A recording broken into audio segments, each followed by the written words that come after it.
وفي خبر عاجل، الجزائر توقع عقدا ضخما لاقتناء مقاتلات الجيل الخامس من روسيا في صفقة تاريخية تعكس عمق العلاقات الاستراتيجية الجزائرية الروسية. وقعت الجزائر عقدا ضخما لاقتناء مقاتلات الجيل الخامس سو 57 الروسية. بهذه الصفقة تصبح الجزائر أول دولة إفريقية وعربية تمتلك طائرات شبح من الجيل الخامس، مما يحدث قفزة نوعية في قدراتها الجوية.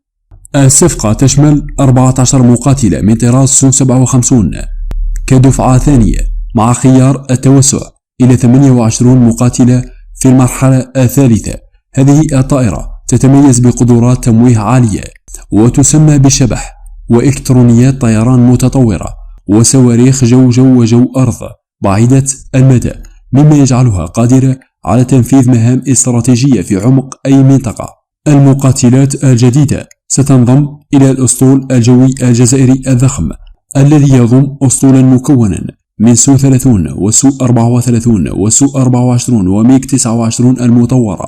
هذا التنوع والتفوق النوعي يجعل القوات الجوية الجزائرية الأقوى في إفريقيا وفي المنطقة.